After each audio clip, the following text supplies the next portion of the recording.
Ebbanga lyetoolodde ng'abantu beesinza ku ttaka lya Kabaka erisangibwa ejjeza mu ggombolola mu Ddumempege ku luguudo oludda emityana liweza kuyiika 42 tebakoma kusalibira kuwabula okuzimbako ennyumba gaggade zitali zimu ng'abalala baasala mu protesi 50 okulimirako emmwanyi n'ebitooke awatali kufuna lukusa.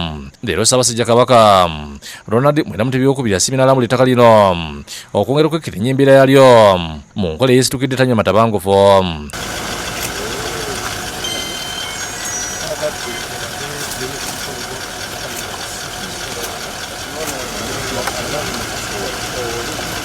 Kigaibwa nno liri mu ttaka eryadizibwa Kabaka mu 2023 ng'ekyapa kyakwasibwa Katikkiro wa Buganda Yawummula eyaliko mu kiseera Joseph Mulanyamule Ssemogerere kyokka omukyala w'omusuubuzi omugenzi Angelo Kasiri watuweereza Beekeri Edith Nansamba Kasiri yasangibwa ng'alikolerako era nga sigala yita nannyini lyo ng'agenda kusaba abantu ab'enjawulo ekyawaliza Ssaabasajja Kabaka okulagira ekitongole kya Buganda Land Board okuyimiriza bonnabbi n'enteekateeka z'omukyalo ono.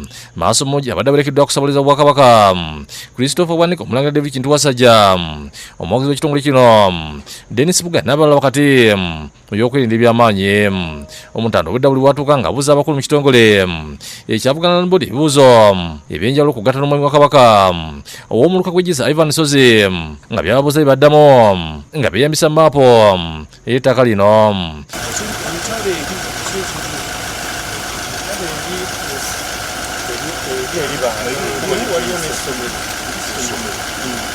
Sozi yeebazizza Ssaabasajja Kabaka olw'okusiima n'alambula ettaka lino kubanga abalyesinzaako baali basibako akanyaga. Tubadde n'obuzibu nga kubaddeko abasaatuusi ababadde balibba ababadde bafererako abantu nga bali baguza bagamba nti be bannyiniryo. Naye olwaleero Ssaabasajja waaba asiimye n'ajja n'alambula ettaka lye nkakasa kabonero akamala era akalaga abantu mwenna abali eyo nti ettaka ly'envuba si lya muntu mulala yenna, ttaka lya Ssaabasajja Kabaka era leero tuli naye.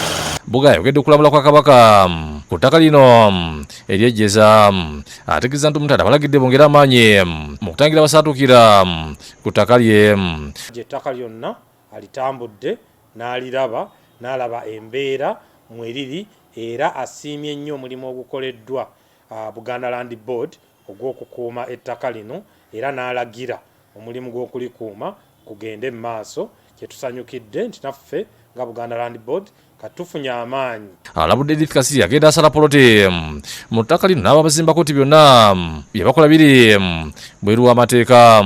Obanga wagula ku mukyalo oyo Nansamba Edith ndowooza ge mannya ge amatuufu yenna eyagula ku oyo oba eyagula ku oyo genda ew'omukyalo oyo akyayina ebintu bingi by'alina asobola okutwala n'akuwa ebyo tajja kuguza ttaka lya Bwakabaka tekigenda kukkirizibwa. Disane Mutyaba yakusakidde gwino ku Lwabukede TV.